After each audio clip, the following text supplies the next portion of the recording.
Dota is sort of a combination of football and soccer for the Americans and chess.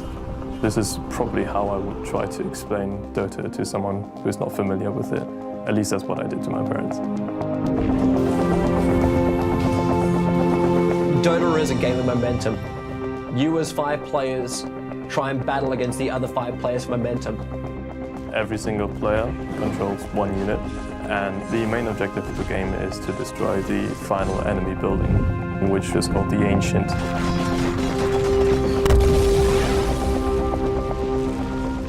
Everything else that happens in the meantime is your amazing filler of a game.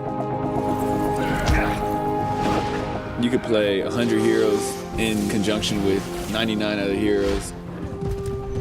It's just non-stop possibilities, and it's so much fun. And you know, it's like the same map every single time, but it literally never gets boring. I would say Dota is a way of life.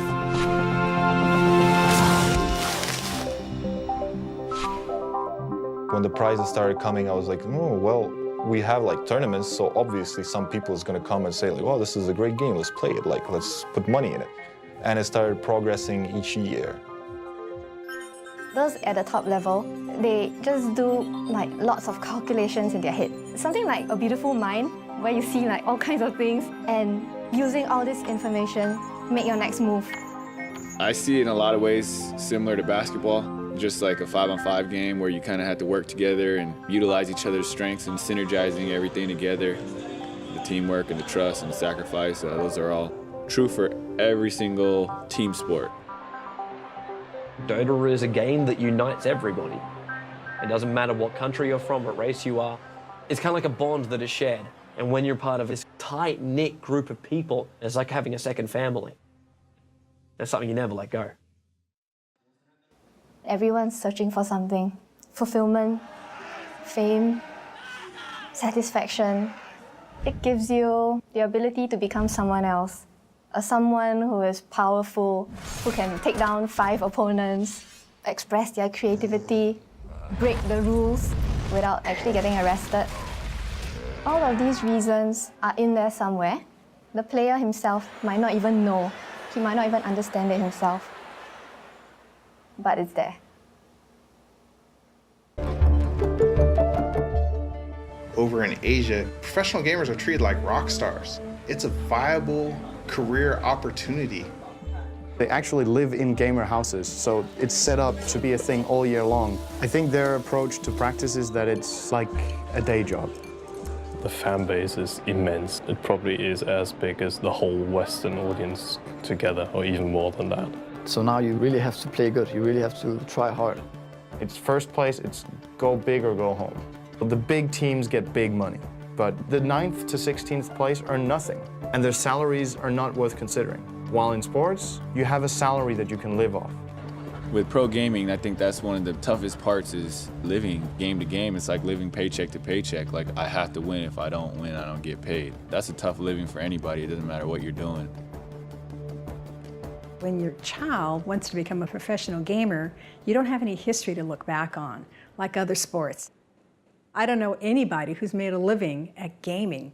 So it's kind of a scary thing when you see your kid putting their whole life into gaming and not college and not the traditional things. What if nothing comes of it?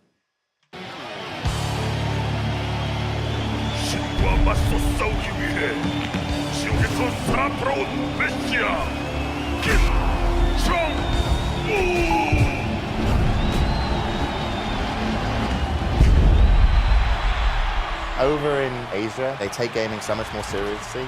Just to give you an example, the Korean football team were playing in the World Cup. To motivate the Korean football team to play better, they brought in StarCraft Brood War professional gamers into their locker room before they went out so that they got to meet what were their heroes. In China, Dota is to the people there what StarCraft is to Korea. It's televised. The girls like their boyfriends to be Dota players.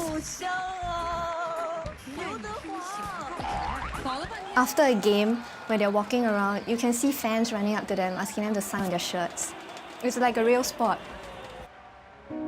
I think in 15 years, the sports would be bigger than football, than basketball, than everything. That kid who you thought played too many video games is potentially going to be on a path where he's earning $250,000 a year salary. He's flying the world. He's going to be endorsed. Gaming's the biggest entertainment industry in the world. So if you're a star, you are potentially one of the biggest stars in the world. So if that, like everything else with computers, grows exponentially or whatever, then 5 or 10 years could be a big step, actually. Changing mindsets is never easy. So it's going to take a while. When the gamers now become parents, we will be supportive of our kids playing. And I think that's really when everything will boom.